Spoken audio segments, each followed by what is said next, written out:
آج کا جمعۃ المبارک معراج النبی کے حوالے سے قرآن و حدیث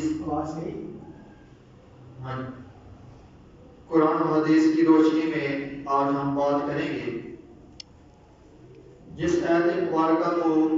میں نے آج کی گفتگو کے لیے تلاوت کیا ہے، اس میں اللہ رب العزت ارشاد فرماتا ہے کہ سبحان الذی اسری بعبدہ لیلا من المسجد الحرام، یہاں آقا علیہ الصلوۃ والسلام کے معجزہ معراج کا ذکر ہو رہا ہے، اور آقا علیہ الصلوۃ والسلام جب معراج کو جاتے ہیں سفر پر، تو اللہ پاک فرماتا ہے سبحان الذی اسری بعبدہ، کہ پاک ہے وہ ذات جو اپنے بندہ خاص کو، اپنے محبوب کو رات کے تھوڑے سے حصے میں مسجد حرام سے مسجد اقصی تک لے گئے۔ یہاں ایک بات بڑی قابل توجہ ہے، اور وہ یہ ہے کہ جب بھی کوئی کسی کے پاس جاتا ہے دعوت کے لیے، تو اس کا ایک طریقہ کار ہوتا ہے۔ یا تو ہمارے ہاں تو یہ ہوتا ہے کہ اگر کسی کی دعوت پہ جانا ہو تو کوئی خط بھیج دیتا ہے، کوئی کسی آدمی کو بھیج دیتا ہے کہ جاؤ جی اس کو یہ پیغام دے کے آؤ، اور اس کو یہ دعوت دو کہ آپ نے ہماری دعوت پہ آنا ہے۔ تو یہ ایک طریقہ کار ہوتا ہے۔ تو اللہ رب العزت نے یہاں صرف پیغام بھی نہیں بھیجا، بلکہ اللہ رب العزت نے حضرت جبرائیل علیہ السلام کو بھیجا، جو نوری فرشتوں کا سردار ہے، جو نوری فرشتوں کا سردار ہے، اس کو بھیجا اور ساتھ سواری بھی دے کر بھیجا۔ اب یہ اتنا پروٹوکول ہے کہ اتنا بہت کم ہوتا ہے کہ کوئی لوگ ایسا کریں کہ کوئی دعوت دے اور دعوت دینے والا جو ہے وہ ایک آدمی کو بھی بھیج دے اور ساتھ سواری بھی بھیج دے کہ جاؤ جی فلاں آدمی کو لے کے آؤ۔ سپیکر پہ بند سی، میں کیا آواز کو نہیں پہ بند سی بارلا ہاں جی، میں آواز نہیں۔ تو اللہ پاک نے جبرائیل کو بھیجا اور ساتھ اپنی سواری بھی بھیجی، براق کو بھی بھیجا کہ جا کے میرے محبوب کو ساتھ لے کے آئے۔ اور جب یہ معراج کا معجزہ ہوا، معجزہ معراج ہوا، تو اس وقت کچھ کفار اور مشرکین جو تھے انہوں نے اعتراض کر دیا، اور جو نئے نئے مسلمان ہوئے تھے ان کو گمراہ کرنا شروع کر دیا۔ تو ابو جہل جو ہے، جب آقا علیہ السلام نے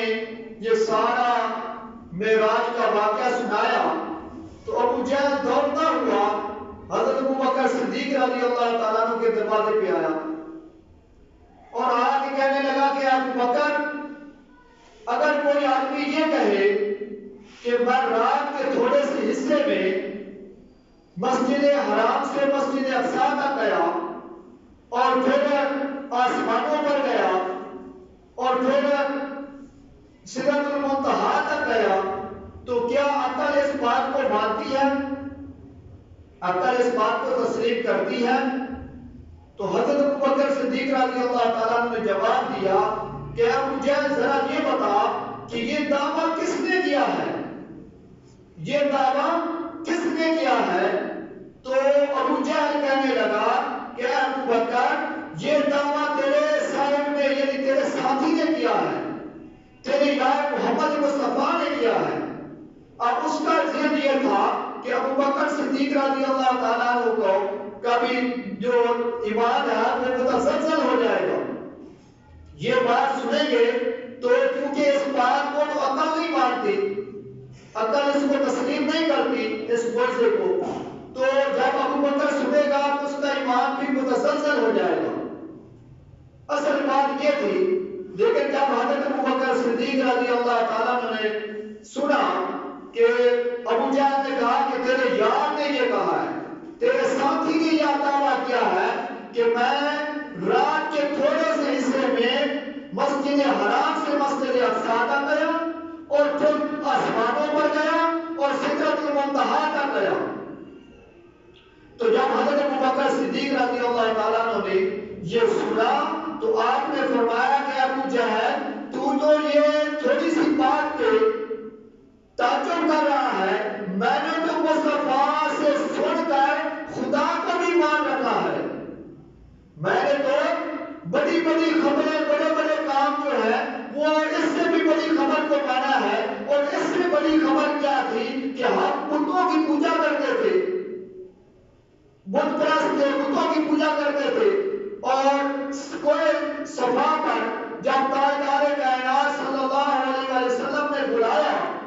ابو جہل کو بلایا، اس کے ساتھیوں کو بلایا اور سارے قریش مکہ کو بلایا اور فرمایا کہ اے ابو جہل، اگر میں کہوں کہ پہاڑ کی پچھلی جانب دشمن کا لشکر کھڑا ہے تو کیا تم میری بات مان جائے گا؟ تو ابو جہل نے کہا کیونکہ اب بات یہ تھی کہ 40 برس آقا علیہ السلام کی زندگی کے ان کے سامنے تھے، دیکھ چکے تھے کہ یہ آدمی جو ہے یہ جھوٹ نہیں بولتا، اور 40 سال کی زندگی کو دیکھا، اور 40 سال کی زندگی کو دیکھ کر 40 سال کی زندگی آقا علیہ السلام نے اپنی ایسی پیش کی کہ ایک تو ہوتا ہے کہ کوئی جھوٹ جو ہے وہ کوئی یہ کہے کہ یہ آدمی جھوٹا ہے، مگر تاجدار کائنات صلی اللہ علیہ وسلم کی زندگی اتنی صادق تھی، اتنی صادق و امین تھی کہ جھوٹ منسوب بھی نہ کیا تھا۔ کسی آدمی نے، کسی کافر نے آقا علیہ السلام کی طرف جھوٹ منسوب بھی نہ کیا تھا، جھوٹ بھی منسوب کیا تھا۔ آقا علیہ السلام نے اپنی 40 سال ایسے گزارے، کافروں کے سامنے ایسے گزارے کہ جھوٹ کوئی منسوب بھی نہ کر سکا، کوئی جھوٹ منسوب بھی نہ کر سکا، اور 40 برس کے بعد یہ دعویٰ نبوت ہو رہا ہے، نبوت کا اعلان ہو رہا ہے، اور تاجدار کائنات صلی اللہ علیہ وسلم نے کافروں کو بلا کر فرمایا کہ اگر میں کہوں کہ پہاڑ کی پچھلی جانب دشمن کا لشکر کھڑا ہے